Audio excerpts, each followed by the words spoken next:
Lights out, and we're underway here in Losail. He's nailed that start again from pole position, as is number 93 for Marc Marquez. Alex Marquez got away well too from second on the grid. Maverick Vinales immediately trying to find a way through on the KTM on the inside of Fabio Quartararo. Oh, contact there between Alex Marquez and Marc Marquez, and out of nowhere, Frankie Morbidelli pinches the lead on the VR46 Ducati. Definitely saw some bodywork falling off, and it looked bright red. Yeah. It was off Marc Marquez's Ducati, so it's Frankie Morbidelli that leads from Marc Marquez and Maverick Vinales. Alex Marquez is in fourth place. Quartararo a loser off the line. He's down to sixth. Was it one of those sort of dinosaur teeth on the back of Marc Marquez's factory Ducati that got dislodged? It was clear contact as Quartararo's going the wrong way here from that rare front row start. Third place in the factory Yamaha. He's already been pushed back to sixth. Yeah, we're trying to get a good look at the tail of Marc Marquez's bike. Look on the right-hand side as we look, and I think one of those little dinosaur wings is missing. Morbidelli getting his head down on this first lap and pulling out a half-second lead. Quartararo, as you mentioned, is sixth, and next behind him is the fast-starting Pecco Bagnaia. Do not adjust your sets, ladies and gentlemen. Frankie Morbidelli leads a Grand Prix for the first time in nearly 5 years. The last time he did it, Valencia, all the way back in 2020, but he took full advantage of that early contact between the two Marquez brothers, and Morbidelli almost half a second clear halfway around lap one. So this is what it looks like. We're about to ride straight into the rear of Marc Marquez's bike. There's the contact, and there you can see one of the, on the right-hand side as you look, one of those two little fins on the right-hand side as we look at Marc Marquez's Ducati flies off.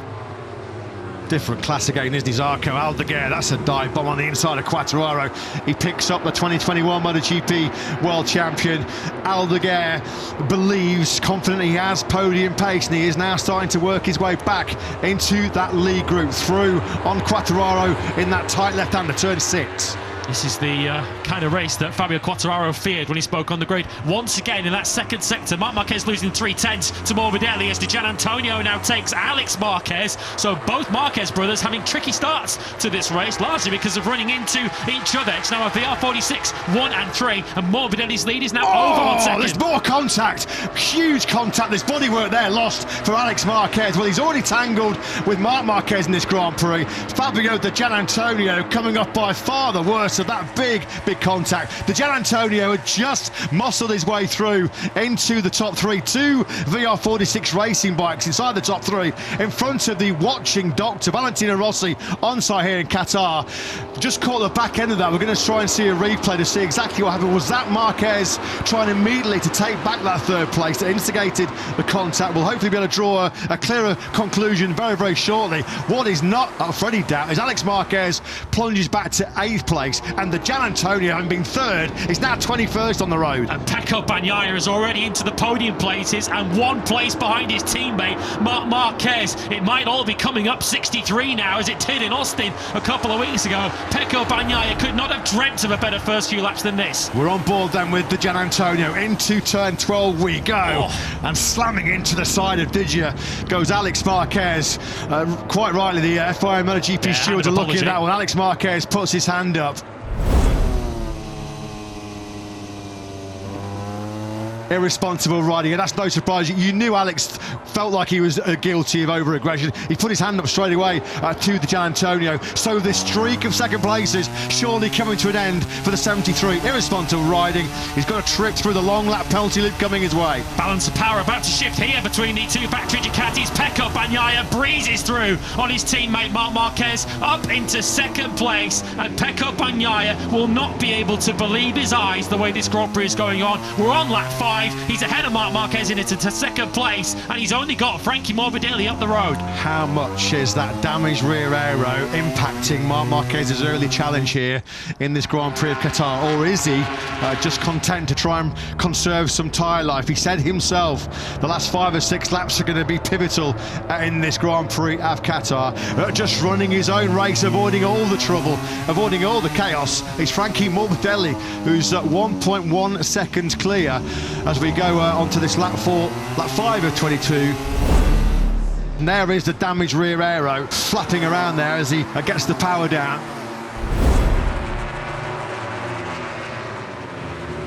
He chooses to come through the long lap penalty now, and look at all of those points that are going to disappear on his left. He jammed on the front brake there hard, then he going into that long lap penalty loop. It'll be dusty and dirty there as he swept into it. He dives back on the inside of Brad Binder. Of course, all this friendly fire, all the dice in between the Ducatis are going a little bit on the radar right now as a top ride by Top Gun. Maverick Vinales on the Tech 3 KTM in 4th place. Vinales desperately trying to go with the 2 factory Ducatis ahead of him. He's just responded with his own best lap of the Grand Prix so far.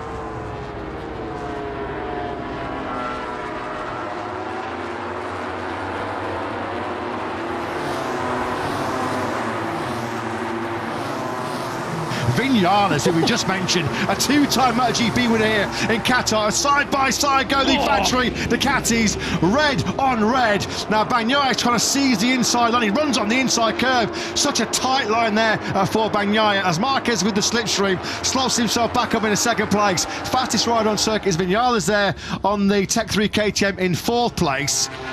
This is what we've been waiting for, isn't it, in 2025? The first big showdown.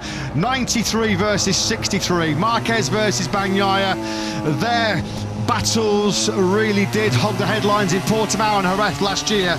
Marquez, though, back in a 2nd. And they're both quickly catching Frankie Morbidelli now. Morbidelli dropped into the 53s last time round to 153.1. The gap down to 3/4 of a second, and it's come down further through the 1st sector. So the factory Ducati teammates busy watching each other, but they are both towing themselves up to Frankie Morbidelli leading the race. Here is then Vinales. Is he going to be close to him? Maybe to attack Bagnaia on the brakes into turn 16. We look further back. Here comes the number 12. On the inside he goes. This is absolutely brilliant by Top Gun. Puts the KTM into the top 3 for the first time this season so far. And Pecco Bagnaia, having been up into 2nd place just a couple of laps ago, now back in 4th. He's not having that though. He wants to come straight back through. Although Maverick Vinales, who's been struggling early on and under braking on this KTM, nothing wrong with him there, was there? As he outbraked Bagnaia into turn number 1. So Bagnaia, a lap ago, was 2nd. He's now 4th with the rider between himself and Marc Marquez. Not the rider he would have been expecting.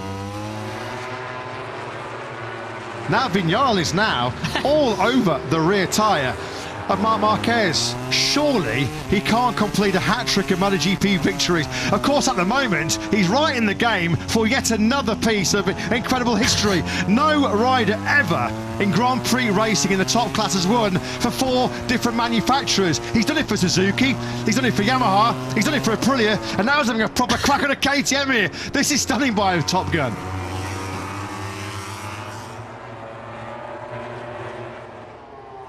Marc now then closing, visibly closing in that braking zone for the final corner. Hard on the front end on that factory Ducati into the 3rd gear. Final turn. Here comes Vinales as well, though, trying to use all of that KTM horsepower. He's in the KTM lane now, and he's going to have the inside line. Who's going to be latest on the brakes? Vinales really toughs it out, and this time around, he does outbrake Marc Marquez into that 1st corner. Maverick Vinales has come alive in 2025, hasn't he, on that factory KTM. This is nothing short of sensational. He is firmly in contention to become the first rider ever to win for 4 different manufacturers. What an accolade this could be. Now it's going to be Ducati versus KTM power. Ducati versus KTM grunt down this long start-finish straight. Here comes Vinales once again into the slipstream. And Maverick Vinales for the first time the KTM leads. Marc Marquez is trying to go with the number 12 as well. He's got the inside line through on Morbidelli. So in the space of 300 metres, Morbidelli goes from 1st to 3rd. But can you believe your eyes? We have a KTM in the hands of Vinales leading this Qatar Grand Prix. To answer your question, no, I can't believe my eyes. I did not expect to be seeing this at all. The top 4 is really closed up. Morbidelli plummeting now. Bagnaia through into 3rd place. Morbidelli did such a good job leading the first half of this race, and he's trying to come back on Bagnaia now bravely, but surely Morbidelli now fighting a losing battle against the factory Ducatis and incredibly Maverick Vinales KTM. Well, we said pre-race, welcome to the greatest show on earth Well, this is the reason why. We have a race here, folks, don't we, in Doha.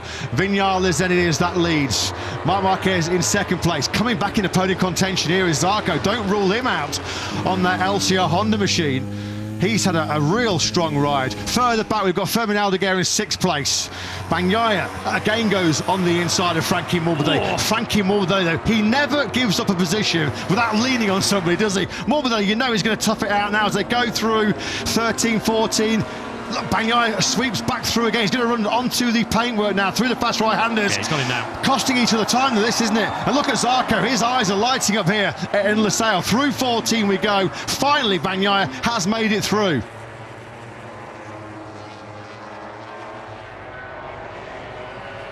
Back at the front. This is going to be the mother of all shocks, isn't it? Let's be honest. I mean, nobody could have predicted in their wildest dreams. Who had a crystal ball that said Maverick Vinales was going to be leading this Qatar Grand Prix, having seen Ducati run right for... Oh, it's Martin. Oh, this is not a sight we wanted to see at all. Jorge Martin then, it's a painful return to Grand Prix action for the world champion. This is a real tough watch. This will be a fast crash. He's gone down through turn 12. He's wide, went over the curb there and dropped it coming out of turn 12. That will be a fast old crash through there. Jorge Martin just around 100 miles an hour. 7 to go now as they cross the line. Vinales and Marc Marquez still nothing to choose between their lap times, both doing 1:52.7s, and Pecco Bagnaia still locked around about a second off the race lead. Is he on his limit just to match these two, or is he saving something? Yeah, you just wonder whether fatigue and tiredness was a contributing factor to the mistake from Martin that sent him careering down the road.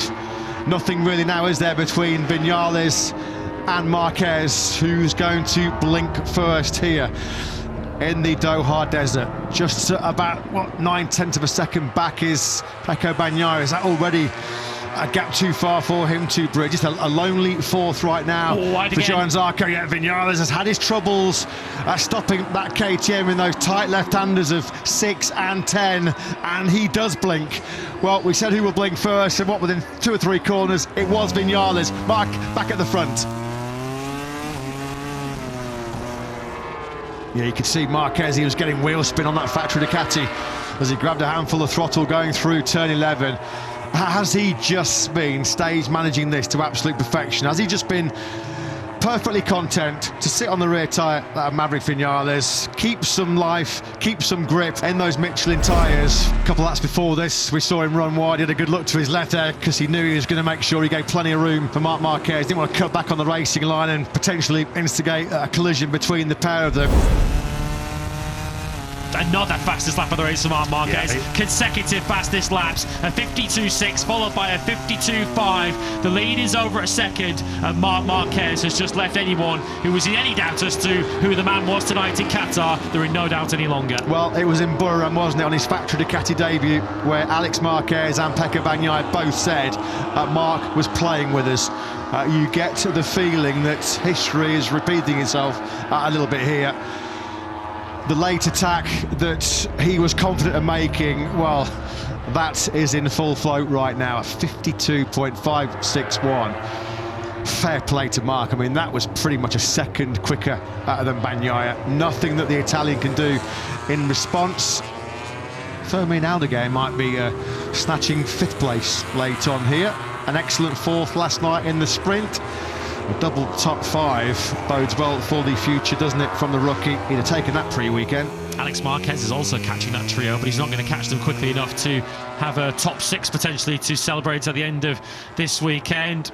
Well, he's not taken the route we expected to a 3rd win of the season. He's still got 1 more lap to go to achieve that. Contact with his brother at the very first corner of the Grand Prix when Alex Marquez tagged the rear of Marc Marquez. He's not got a full complement of rear aero on that factory Ducati. He had to follow and chase Maverick Vinales on the KTM, who has ridden way above himself this evening here in Qatar. But normal order finally has been restored. Maverick Vinales just could not hang on. That crucial error into turn 6 let Marc Marquez through, and the 93 didn't look back.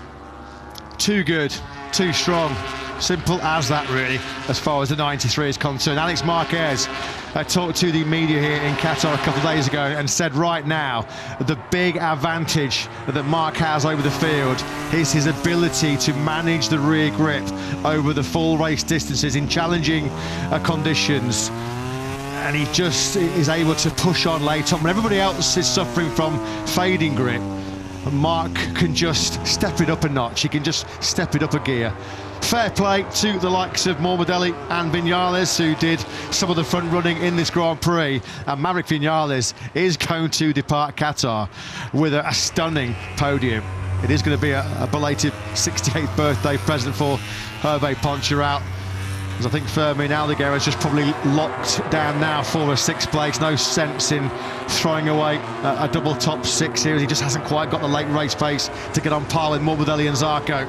Pecco Bagnaia is going to be quite relieved at the checkered flag because he's continuing to lose pace and he's reversing back towards this battle that we're watching for 4th, 5th and 6th. Bagnaia is going to have to settle then for 3rd place from 11th on the grid. It's going to be 2nd for Maverick Vinales tonight, but in the end Marc Marquez has been too strong. He's one corner away from yet another victory. Yeah, and he's going to once again assume complete and utter control of the MotoGP World Championship in 2025. Out of the final corner we go. Well, he cracked in Qatar, but he conquers Qatar. Marc Marquez is victorious here in Doha for the first time since 2014. Marc Marquez takes victory then, while Maverick Vinales crossed the line second. However, the KTM rider fell foul of a tyre pressure infraction and had 16 seconds added on to his time post-race, meaning Bagnaia and Morbidelli complete the podium.